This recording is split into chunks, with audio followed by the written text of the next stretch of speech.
Hello everyone, welcome back to my channel. Today we are obviously doing my favourite video of all time, which is what I read in September and October. You'll have to excuse the sound of the rain. I don't know if that'll be relaxing or annoying, but it's currently chucking it down. I also am very upset because I had the flu. I'm pretty sure it was the flu, like a month ago, and I'm starting to get ill again, so I sound a bit bunged up. I have had an atrocious reading month in October. September wasn't too bad. September we read 5 books, which is good. It's above average. It's above a book a week, isn't it, technically? But October, I only read 2 books. I spent half of that month, near enough, reading 1 book. And you'll see why when it gets to that review. I mean, I don't really know how I feel about filming this YouTube video right now because I've got lights all around me. I'm obviously filming in a different location than I usually do. It is so dark and it makes me very sad because it's currently 5 and it is pitch black outside. All right, so we're gonna get started with September. I read book number 2 in the Natural series, which is Killer Instinct. And I read the first one and this one across the span of a weekend, and it was like the end of August, beginning of September, so I finished this on September 1st. I haven't read books that fast in about a year. Like, they were so good. This was so good. Like, there is something about a YA thriller which really just keeps you hooked, and as I said with The Naturals, this is just so well written. It's so well created. We've got an incredible plot with insane plot twists, and we've got really well-rounded, well-created friendships and romantic dynamics, and it's just so freaking good. It literally was a case of I'd finished The Naturals, put it down, went up, picked up this one and started straight away, and was like 50 pages in within no time. I was very lost, in a good way, on who the killer could be, and I was just kind of along for the ride. Like, I'm very much, I don't pick up on hints about who the killer is or about what the plot twist could be. I'm not that kind of person. I'm just here for a fun time, and I want you to spoon feed me the answer because I literally won't get it. I won't. The reason I didn't rate this 5 stars like I did The Naturals was because the ending just wasn't as good because of the nature of who the killer was. It just didn't have the same punchy kind of shock factor that the first one did, but it really doesn't take away from the story at all. It just means the ending wasn't as incredible, but it was still really, really good. I don't know why I haven't picked up the 3rd one yet, and apparently the 3rd one's the best one of them all. I don't want to be bored of the whole, like, story concept of it, so I think that's why I didn't pick it up straight away. Did I say I rated that one 4 stars? I rated that one 4 stars. We then have Blood Orange. And this I was given to by my friend, and I've seen it on BookTok and TikTok a little bit. And I was very curious to see what it was like. So this is a dark fantasy romance, or a dark romance with vampires, essentially. And it's about a man and a woman who are deeply in love with each other, like completely. And they're having this affair. I don't know why it's called an affair, but they're together when they shouldn't be, and someone finds out and she is brutally murdered in front of him, and basically she keeps coming back in each lifetime, and he's cursed to be a vampire when she's murdered. So she keeps coming back in these lifetimes, and they obviously love each other, and they are together in most of these lives, but they're cursed not to be together because he is immortal and he is a vampire and he has to, like, live with that. She comes back in this next lifetime as a witch, and she isn't here to love him, she's here to kill him. Like, what? I literally read that and I was like, oh my god, I have to read that. I have to see what that's about. I rated this 3.5 stars, and I actually really did enjoy it. The smut was excellent, and the writing wasn't cringy at all, which is really rare for dark romance books. I mean, the plot itself was nothing to write home about, but I was so intrigued by the plot and how it would finish, and I was so kept on board with the smut that it ended up being a really good book, and I actually would recommend this. I thoroughly enjoyed it. The next book we have is The Rose Bargain by Sasha Payton Smith, and I'm sorry, I just need to take a moment for this gorgeous cover. Look at her, and it gets better because that is just stunning, and this, are you kidding? just something else. But this book, I went into it with quite high expectations because I'd heard a little bit about it. And again, the premise just intrigued me so freaking much. So it's set back in whatever, 1800s, 1900s, and the season has just opened and all of these women are looking for a husband, and this is fantasy. So the queen, the immortal queen, might I add, grants wishes to the young ladies going into the season. So for example, you can exchange a loss of a finger for a great talent in piano, or you can exchange your favourite childhood memory to have the prettiest, most perfect smile. Basically all of the women do this before the season starts, so that obviously it makes them more attractive to their suitors. We have this girl and her sister obviously did it like every other girl, went into the season and something really bad happened, and she's basically a recluse and she's not a part of society at all anymore, and she's not married and she's just at home. She goes into the season and the prince of this queen is also going into the season, and this girl wants to find out what happened to her sister all those years ago. Marrying this prince could save her family from ruin of what happened with her sister, but there's a dark plot running underneath and something could ruin it all, and it's just so good. And the premise of it, I was like, oh my god, this sounds so good. Again, if it's well executed, these books can be so good, and let me tell you, it was well executed. This was a 5 freaking star for me.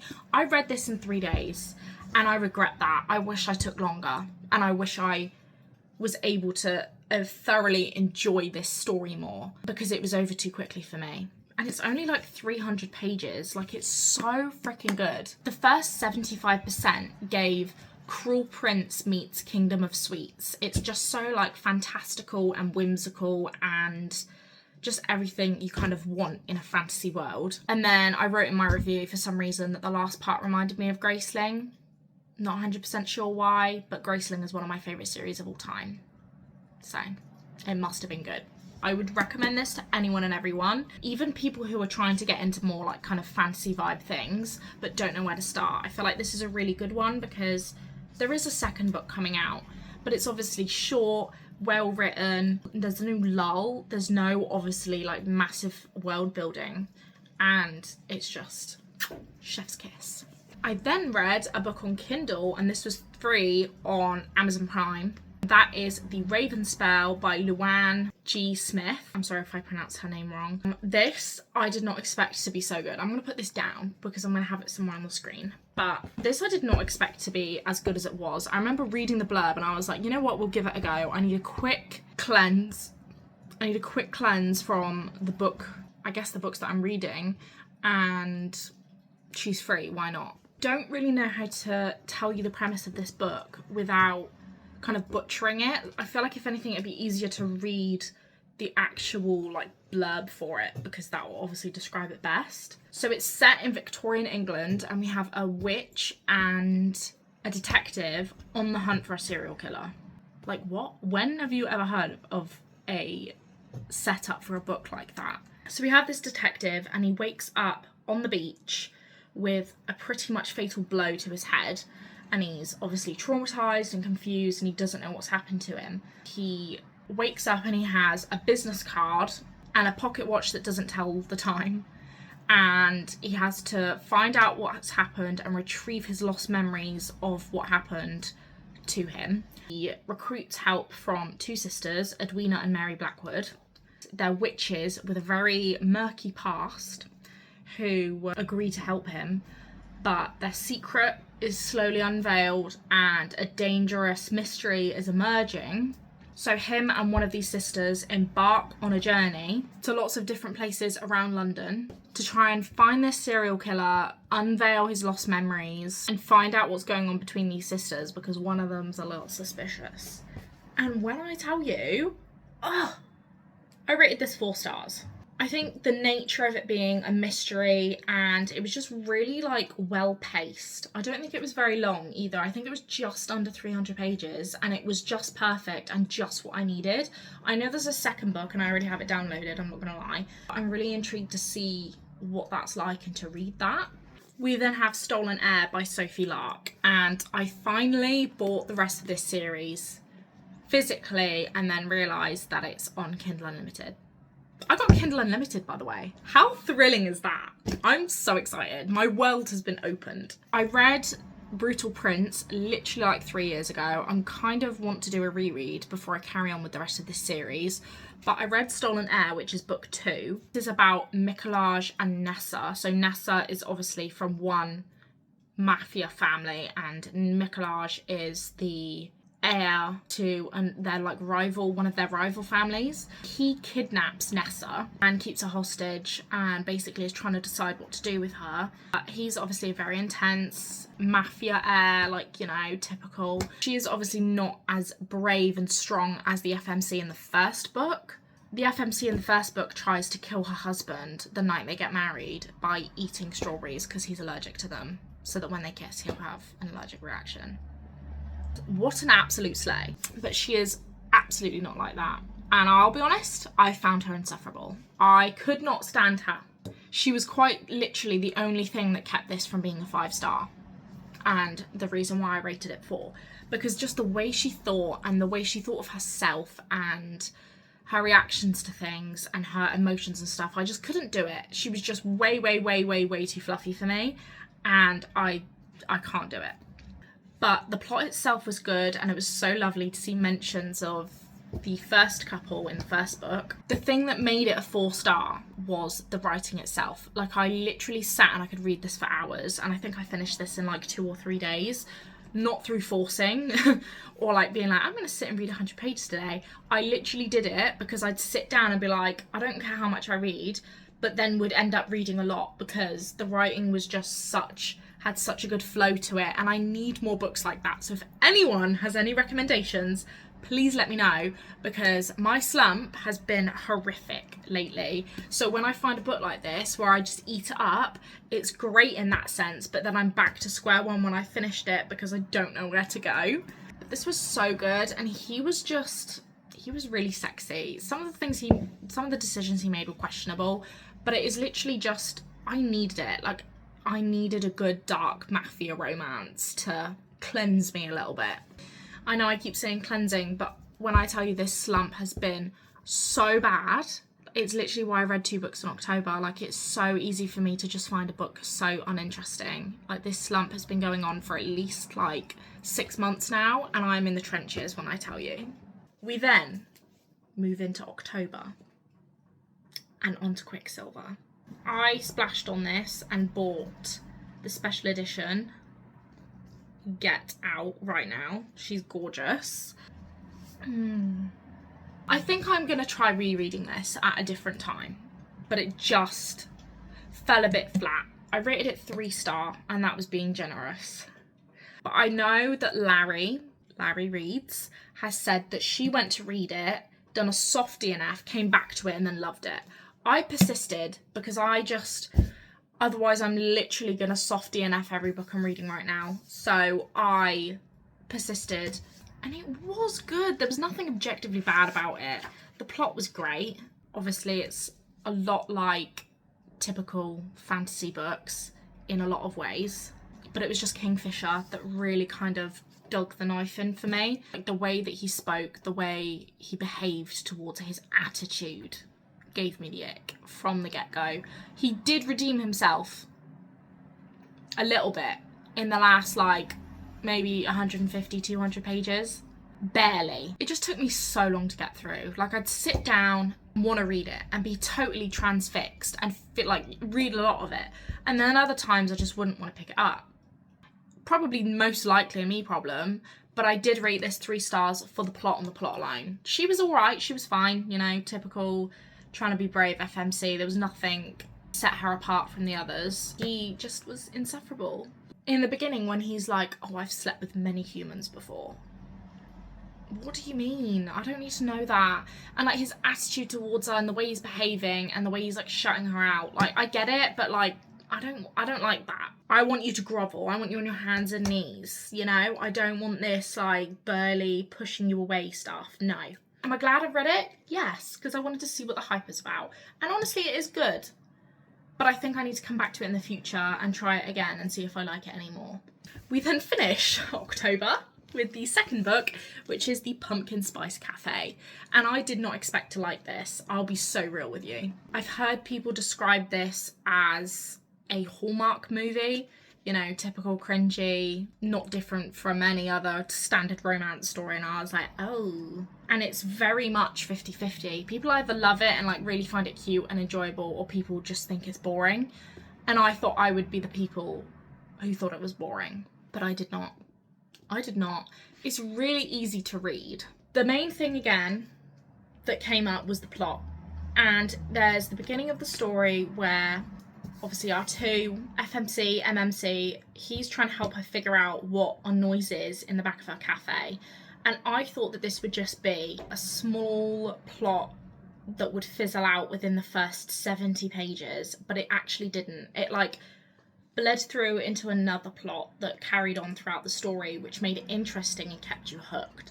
Because I think the thing with romances like this is there's no backbone, there's no story to keep you questioning or wondering what's going to happen next, but that did, and that really drove the high star with this. It just really gave wholesome, well-written vibes. It almost gave kind of like a little bit of slice of life, and it just made me feel so cozy. And I've kind of been dabbling in books since I read this, but I want to find another one with this vibe because it just felt like a warm hug, and it really does feel like autumn in a book. Literally the most perfect autumn book to exist, dare I say.